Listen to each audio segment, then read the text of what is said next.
ልረዳ አልችልም። እዚህ ጋር ትዳር ልበት እንትለኛለህ። የሰው አይመለከትም። የእህቴ ትዳር ነው። ምን ሆነ ነው አንተ? እንደውም ነገርኩህ። ይሄ አይመለከትም። ምን እየሆንክ ነው አንተ? በጣም በቃ ስሜቴ ተጎድቷል። እውነት እናንተ ራሱ ከጎኔ ትሆናላችሁ።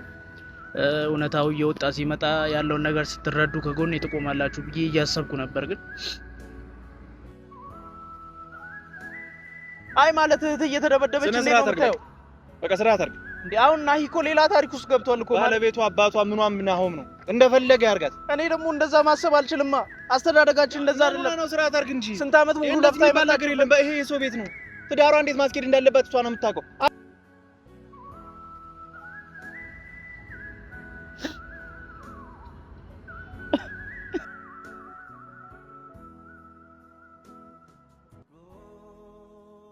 ሰላም ሰላም ሰላም፣ እንዴት ናችሁ ውድ ቤተሰቦቻችን? ሰላም ነው ወይ?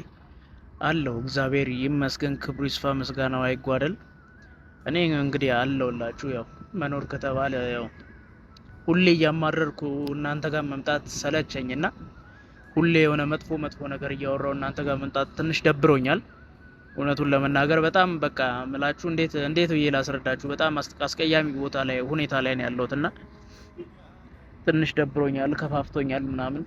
እናንተም ያው እረዳችኋለሁ። እናንተም ለውብዬ ካላችሁ ፍቅርና ለውብዬ ካላችሁ ቤተሰባዊነት አስተሳሰብ እሳቤ ነው እንደዛ እያላችሁኝ ያላችሁትና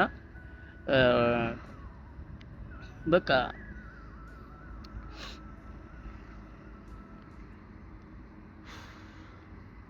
ምን ብዬ እንደማስረዳችሁ አላቅም።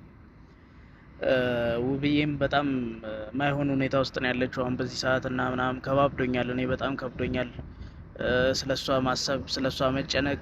የራሴ ህይወት አለ በዚህ ጋር የራሴን ውጣ ወረድ ውስጥ ምገባበት ብዙ ነገሮች አሉ። እነሱ ነገሮች ራሱ መቋቋም ማልችልበት ሁኔታ ላይ ነው። የሷ ነገር ደግሞ መጥቶብኝ የሷን ነገር ለማስተካከል እየሞከርኩ ሳለ በዛ መሀል ላይ ከብዙ ሰው ጋር ጣላለሁ። እናንተ እንኳን ከጎኔ የቆማችሁ አይደለም፣ እያየሁ ነው ኮሜንትና የኔን እውነታ እንደ በቃ ለሷ መጥፎ እንደማስብና ለናሂና ለውብዬ መጥፎ እንደምመኝ እያሰባችሁኝ ነው ያላችሁትና እኔ ደግሞ እንደዚህ አይነት ነገር አላስብም። እውነቱን ለመናገር እንደዚህ አይነት ነገር ውስጥ ገብቼ አላቅም። በትዳር በሚዋደድ ሰው መሀል ጣልቃ አልገባም። ግን ደግሞ እህቴ እየተጎዳች እህቴ የሆነ ነገር እየሆነች ደግሞ ዝም ብዬ ላይ ደግሞ አልችልም። እናንተስ በእኔ ቦታ ብትሆኑ እንደዚህ ዝም ብላችሁ ማየት ትችላላችሁ? አላቅም እኔ እንጃ። እና ትንሽ በቃ ከባድ ነው ያለውበት ሁኔታ። በጣም በቃ ስሜቴ ተጎድቷል። እውነት እናንተ ራሱ ከጎኔ ትሆናላችሁ። እውነታው እየወጣ ሲመጣ ያለውን ነገር ስትረዱ ከጎኔ ትቆማላችሁ ብዬ እያሰብኩ ነበር። ግን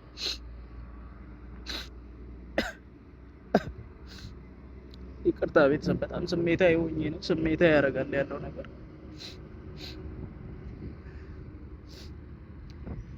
ሁሌ እናንተ ጋር እንደዚህ አይነት መልኩ መምጣት አልፈልግም ነበር። ግን በቃ ምን ላርግ? እሺ ምን ላርግ? ምን ማድረግ አቃተኝ? በቃ እኔ ማለት ነገሮች ውስብስብ ነው ያሉብኝ፣ በጣም ውስብስብ፣ ከአቅሜ በላይ ከአይምሮዬ በላይ የሆኑብኝ ነገሮችና በቃ እናንተ እኔ በቃ የጓደኞቼም ያሉበት ሁኔታ አሁን እነሱም ከኔ ጋር ያለውን ነገር እንዳያስተካክሉ እነሱም ያሉበት ሁኔታ በጣም ከባድ ነው እና በቃ ከባድ ሁኔታ ውስጥ ነው ያሉት። ምን ላርግ? እሺ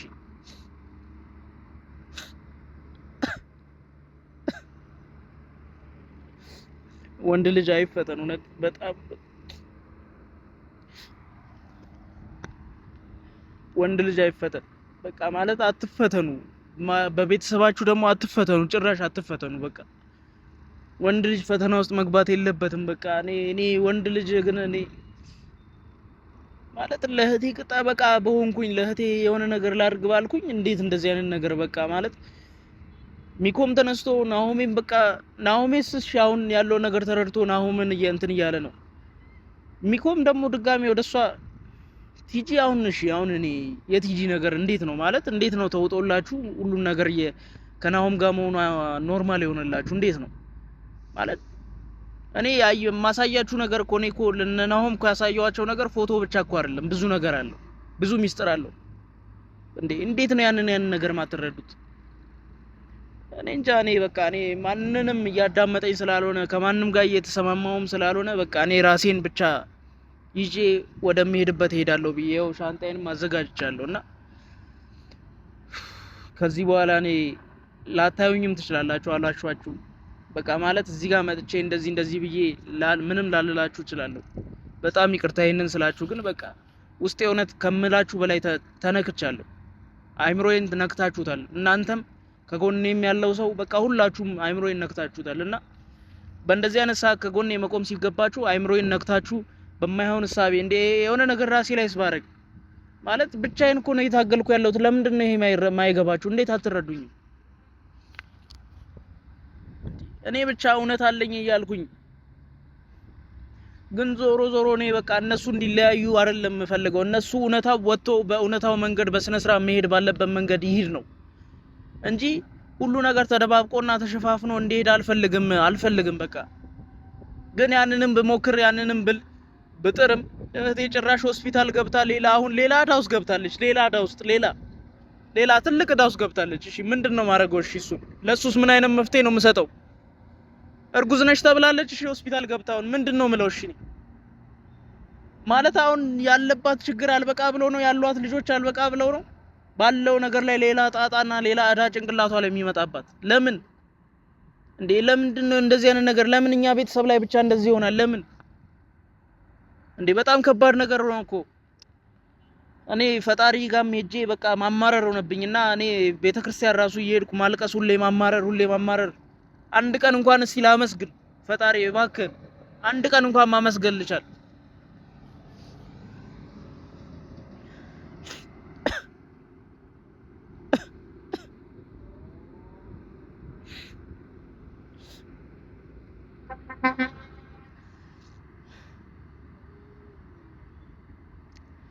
እኔ እንጃ ምን ብዬ እንደምነግራችሁ ምን ብዬ ለእናንተም ማለት እንዳለብኝ አላውቅም። ግን በቃ በጣም ይቅርታ ለእናንተም በጣም ይቅርታ፣ ካጠፋሁኝም በጣም ይቅርታ፣ ተንበርክኬ ይቅርታ እላችኋለሁ። በጣም ይቅርታ፣ እውነቴን ነው የምላችሁ። ካጠፋሁም በጣም ይቅርታ። ግን ደግሞ እኔ በቃ ከዚህ በኋላ ከማንም ጋር መጣላት አልፈልግም። በቃ ራሴን ይዤ ወደ መጣሁበት ወደ ሰላም ቦታ፣ ማንም ወደማያገኘኝ ቦታ፣ ከማንም ጋር ወደማልጨቃጨቅበት ቦታ እሄዳለሁ። በቃ ለምን እዚህ ሁላ ነገር ውስጥ ገባለሁ? ለምን ገባለሁ? ምን አስገባኝስ እንዴ? ማለት ሰው ለኔ ሰውን እህቴን ረዳው ያለውን ነገር አስተካከልኩ ባልኩኝ ለምን እንደዚህ አይነት ዕዳ ይደርስብኛል? ለምን እንደዚህ አይነት መከራ ውስጥ ገባለሁ? ለምን አልፈልግም። በቃ እኔ በቃኝ፣ እውነት መረረኝ። የሆነ ራሴን የሆነ ነገር አጎዳለሁ ምናምን ብዬ ደግሞ ማንንም አላስደስትም። ማለት ራሴን ጎዳለሁ ብዬ ከፈጣሪም ጋር ነው የምጣለው። ለምን እንደዛ አደርጋለሁ? በቃ ካለው ነገር ብርቅ፣ ካለው ነገር ሸሽቼ ቢሄድ የተሻለ ነው ብዬ አስባለሁ። ገባችሁ? እና ያንን ነገር ደግሞ ማድረግ አለብኝ አሁን ላይ። በቃ የሚታየኝ እሱ ብቻ ነው። ሁሉንም ሰው አናገርኩ፣ ግን ማንንም ከኔ ጎን ሊቆም አልቻለም። በቃ ማንም ሊቆም አልቻለም። አልዋሻችሁ።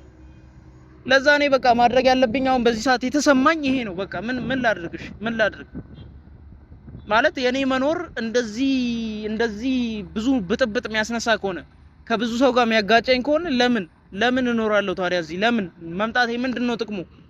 መኖሬ እዚህ ጋር ምንድነው ጥቅሙ? ከጎን ያሉት ሰዎች ምንድነው ጥቅማቸው? ብንሄድ አይሻልም ካለው ነገር? እኔ ቤተሰብ በጣም ይቅርታ፣ እናንተንም ሁለተኛ ጊዜ ይቅርታ እያልኳችሁ በቃ እንደዚህ አይነት ውሳኔ ስወስን ረጅም ጊዜ ሰሞኑን ጠፍቼ ነበር አውቃለሁ። በቃ ከራሴ ጋር ጭንቅላቴ ውስጥ በቃ ብዙ ነገር እየተመላለሰብኝ ስለነበር ከራሴ ጋር እየተማከርኩ ነበር። ነገሮችን ለማስተካከል ምን ማድረግ አለብኝ የሚለውን ነገር እያሰብኩ ነበር። ግን ደግሞ በቃ ምንም ነገር አይምሮዬ ውስጥ ሊመጣ አልቻለም። በቃ ምን ላድርግ? አይምሮዬ ውስጥ ምንም ነገር አዲስ ነገር ሊመጣልኝ አልቻለም። በቃ ለኔ ያለኝ መፍትሄ ብዬ ማስበው ይሄ ነው። በቃ ለኔ መፍትሄ ነው ብዬ ማስበው መሄድ ነው። ካለው ነገር መሸሽ አይሻልም? የኔ መኖር እንደዚህ ከበጠበጠ ምንድነው የኔ ጥቅሜ? እዚህ የመኖሬ ጥቅም ምንድነው? መሄድ ይሻለኛል። በቃ እኔ መሄድ ነው የምፈልገው። ከየትም ቦታ መቀመጥ አልፈልግም። ከማንም ጋር መታየት አልፈልግም። ያቡ ወንድሜ ትላንትና አብሬው ነበርኩኝ፣ ከሱ ጋር አውርቼ ነበር። ግን ደግሞ ጠርቼው እስካሁን ድረስ አልመጣም። ግን ቆየብኝ። በቃ ማለት ደውዬ ወይ ቻው ልለው በቃ ማለት ከጎኑ ነበርኩኝ። ብዙ ነገር አለ እሱ ጋርም የተፈጠረ፣ ግን እሱን ነገር እንፈታለን ብዬው ነበረ። በቃ አቃተኝ፣ አልቻልኩም። በቃ እኔ ቤት ስሄድ ትላንትና ብዙ ነገር ነው ያጋጠመኝና መሄድ እፈልጋለሁ። በቃ ለመሄድ ነው አሁን። በቃ ደውዬም ቢሆን ቻው ነው። በቃ ይቅርታ ቤተሰብ፣ በቃ በጣም ይቅርታ።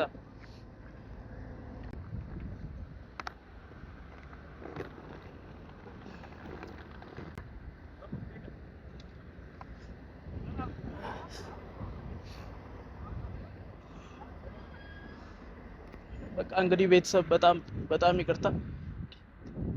ያቡ መጣ።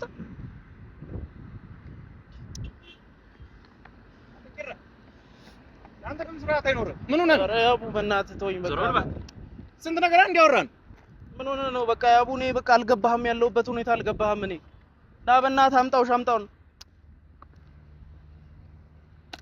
እኔ ያው በስልክ ደውዬ እኮ ቻው እልሃለሁ እያልኩ ነበር። አሁን በቃ ቆየህብኝ፣ በረራ እንዳያመልጠኝ በእናትህ። ራሱ በምን አውቃለሁ? በእናትህ ተው። እኔ አሁን ልሂድ በቃ። አንተ ቆይ ለኔ ያለውልህ እያልከኝ አይደል እንዴ? አንተ ለራስ ምን ያንክታል? ምን ላድርግ? እሺ ታዲያ ምን ማድረግ ይቻላል? በቃ እኔ አገር ጥቼ ልሂድ በቃ። ማንም አያገኘኝ ቦታ ልሂድ፣ ማንም አያገኘኝ ቦታ ልሂድ በቃ። እሱ ነው ፈልገው። አንተ ትናንት እኮ መጥተህ ለኔ ያለውልህ ስትለኝ ነበር አይደል እንዴ? በቃ አለውልህ ብዬ ነበር፣ ግን ደግሞ ቤት ስገባ ብዙ ነገር አጋጠመኝ። ውብዬ ሌላ ታሪክ ውስጥ። አንተ ለምን አትወጣም እዛ ቤት? ቆይ ምን አገባህ አንተ? ሌላ ልጅ አለ። ውብዬ እርጉዝ ነች። ውብዬ ቤት ነው ያንተ ቤት አይደል? ውብዬ ገብቷል ከእናንተ ቤት፣ ከእናት አባት ቤት ወጣለች። ከዚህ በኋላ ባሏም አባቷም ናሆም አይመለከትም። እዚህ በኋላ እዛ ቤት ስለሚፈጠረው ነገር አይመለከትም። ጎዳ ዝም ብዬ ልሂድ በቃ። በህይወት ኑርልህ እና በህይወት መኖሯ ብቻ በቂ ነው እንዴ? በቂ ነው በቃ። ይሄ በቂ ነው። ገብቷል። እሷ እኮ በስንት መከራ ማለት አልፋ ነው ይሄን ትዳር መሰረተችው። አንተ አይደለም ክፉ ደጉን አብራት ያሳለፍኩ። ዛሬ የሆነ ነገር ሲፈጠር አይተን ያለው ምናምን አካኪ ዘራፍ ልትላት ይችላል። በቃ አይመለከትም። እዚህ በኋላ እዛ ቤት ስለሚፈጠረው ነገር አይመለከትም። የምር አዳምጠኝ ነኝ። አይምሮዬን ተነክቻለሁ እኔ በእናትህ። ያንተ ችግሬ ነው ብዬ ነበረ፣ ግን ደግሞ አይምሮዬን በጣም ተነክቻለሁ እኔ። ይገባኛል እኮ ግን እንደዚህ መሆን የለብህም። በቃ እህት ናት። ይገባኛል እኮ እመታለኝ። ታዲያ እህት ካለ እንዴት አትረዳኝም? እንዴት ነው ትቼ የምሄደው? እንዴት ነው እህት ለፊት እዛ ጋር አሁን ውብዬን ሲደበድባት ብታይ ማለት ነው ሂደህ መያዝ የለብህም። እንዴት ነው ማለት ነው? አትችልም። በቃ ይሄ የእሷ ቤት ነው ያለ ነገር እኮ። አንተ ምን ነው አንተ ትዳር መስርተህ ወንድማ መጥቶ እንደዚህ አድርግ እንደዚህ አድርግ ይላል። አይ ማለት እህት እየተደበደበች እንዴት ነው የምታየው? በቃ ስርዓት አድርግ እንዴ። አሁን ናሂ እኮ ሌላ ታሪክ ውስጥ ገብቷል እኮ። ባለቤቷ አባቷ ምኗም ናሆም ነው፣ እንደፈለገ ያርጋት። እኔ ደግሞ እንደዛ ማሰብ አልችልማ። አስተዳደጋችን እንደዛ አይደለም ነው። ስርዓት አድርግ እንጂ ስንት ዓመት ሙሉ ለፍታ ይባል ነገር የለም። ይሄ የሰው ቤት ነው። ትዳሯ እንዴት ማስኬድ እንዳለባት እሷ ነው የምታውቀው። አጣፋተው ወስደህ ልታገባት ነው እንዴ? ራስ ሰው ዝም ብሎ ያለ ምንም ፈተና መሰለ እንዴ 80 ዓመት 50 ዓመት የትዳር ባሉ የሚያከብር? ስንት ነገር ውጣ ውረድ አልፎ ዝም ብሎ እኮ እዚህ ደረጃ ደረሰ ሰው እኮ የለም አለ። እንደዚህ አይነት ሰው አለ? አንተ የሆነ ነገር ሆንኩኝ ብለሽ አንተ ይዘህ ትወጣለህ እንዴ? ሲጀመር ከመጀመሪያ መውጣት አለብህ ከዛ ቤት። ከየት ከነሱ በቃ መሄድ የለብህም። እንደፈለጉ እንዴት ነው ማለት ነው? እሺ ቼክ ማድረግ የለብኝም እንዴ? አይ በቃ ለአመት ባል መሄድ ትችላለህ። ከዛ ውጪ እዛ ቤት ስለሚፈጠረው ነገር ስለእያንዳንዱ ነገር አንተ የሚመለከቱ ጉዳይ አይደል። ሰው ያቡ እኔ በጣም እየተጎዳው ነው ያለው። በእናትህ በቃ ልሂድ፣ ከዚህ ቦታ ልሂድ። ቢያንስ ልሂድና ከራሴ ጋር ላውራት እና እኔ ጋር መሆን ትችላለህ። ገብቶሃል? እኔ ብቻዬን ነው ታውቃለህ። እኔ ጋር መምጣት ትችላለህ። አለበለዚያ ደግሞ እኔ ያለው ችግር ራሱ እኮ በጣም ትልቅ እኮ ነው፣ ቀላል ነገር አይደለም። አንተ ያለህበት ሁኔታ አንተ ምን ስንት ነገር እፈታለሁ ብለህ ትናንትና ስንት ነገር ስናወራ ቆይተን ብዬ ነበር። በቃ ሰው ነኝ። ሰው ደግሞ ተሰባሪ ነው። በቃ ተሰበርኩ። ሄጄ ያየሁት ነገር በጣም ሰበረኝ። ያየሁት ነገር ሻንጣ ይዘህ ምናምን ጠብቀኛለህ ይችላል። አንተ ትልቅ ሰው እኮ ነህ። ኧረ በእናትህ እንደዚህ አቱን ኪራ፣ እንደዚህ አቱን ስነ ስርዓት አድርግ። ምን ሆነህ ነው አንተ እንደዚህ ሆንክ? እናት አባት እዛ ቢያዩ ምን ሊሉ ነው? ምን አውቄ እኔ በቃ የኔን ስሜት እኮ ነው እዚህ ጋር እያየሁ ያለው። በቃ ምን ላድርግ? እሺ እኔ እኮ እህትህ ነች። አትዘናምን እንደዚህ ምናምን ልልህ እኮ አይደለም። ገብቶሃል? ግዴታ ነው። ግን ይሄ ነገር በትዳር ውስጥ የሚያጋጥም ነገር ነው። ሰው ስንት መሰናክል ሳያሳልፍ ስንት ችግር አይቶ እንዳላየ እያለፈ ካልሆነ በስተቀር ትዳር አይመራም፣ አይመሰረትም። የሆነ ነገር እዛ ቤት ውስጥ ሲፈጠር አንጠልጥለህ ይዛት የምትወጣ ዕቃ አይደለችም ውብዬ። እሺ አሁን ምንድነው ማድረግ ያለብኝ? ከሷ መራቅ ነው ያለብኝ። በቃ አሁን እሷ ያለችበትን ሁኔታ እያየሁ እንዴት ነው ዝም ብለው? እሺ ይሄ እነሱ ትዳር ነው፣ የነሱ ህይወት ነው። ገብቷል? ሌላ ሰው ጣልቃ መግባት የለበትም። በተለይ ደግሞ ልንገርህ፣ የቤተሰብ ጣልቃ መግባት የለበትም። ነገ እዛ እኮ ነው እህት ወንድም ማለት ለሷ ብዬ እኮ ነው የመጣሁት። እሺ እዚህ ማለት እሷን ካለችበት ነገር ለማውጣት ብዬ ነው እዚህ ድረስ የመጣሁት። ያቡ ነገር ምንም አሁን የራሴ ነገር ቢኖረኝም የራሴን ነገር ለመገንባት ብሞክር የሆነ ነገር ጫፏ እንዲነካት እኔም አልፈልግም። አንተም ቢሆን እህት ነች። እነሱ የሚሉት እሱ ነው። ምን አገባህ በሰው መሀል ምን አገባህ ነው የሚሉት። ግን ደግሞ ልክ ነው። እዚህ ኦዲየንስ እኮ ትልቅ ሰው ነው ያለው። እሺ አስተዳደግ አለ አይደል? አስተዳደግ እንደዛ ካልሆነስ እህቴ ከጎኔ ተለይታኝ ማታቅ ሰው ነች እኮ። ልጅ እያላችሁ ነው። አንተ ምን ሆነህ ነው? አንተ እኮ ትልቅ ሰው ነህ። ነገ ሚስት ልትይዝ ነው። እናትህ መጣ እንደዚህ ሁኝ እንደዛ ሁኝ ልትል አትችልም። እና አሁን ዝም ብዬ መሄድ ነው ያለብኝ? በቃ ዝም ማለት አለብኝ? አይመለከትህም ሁላ አስተያየት ራስህ ልትሰጥ ይገባል። አስተያየት አትሰጥም። ስለዛ ቤት ስለሚፈጠረው ነገር ስለእያንዳንዱ ነገር አንተ የሚመለከትህ ጉዳይ አይደለም። እንዴት ነው እሺ ችዬ ማለት እንዴት ነው ችዬ? እሺ ያቡ እንዴት ነው ችዬ? ስለ ስርዓት አይኖርም እየነገርኩህ እኮ በቃ አይመለከትህም። የራስን ቤት የራስን ትዳር ኑሮ መስርት። ይሄ ጉዳይ አይደለም ላንተ።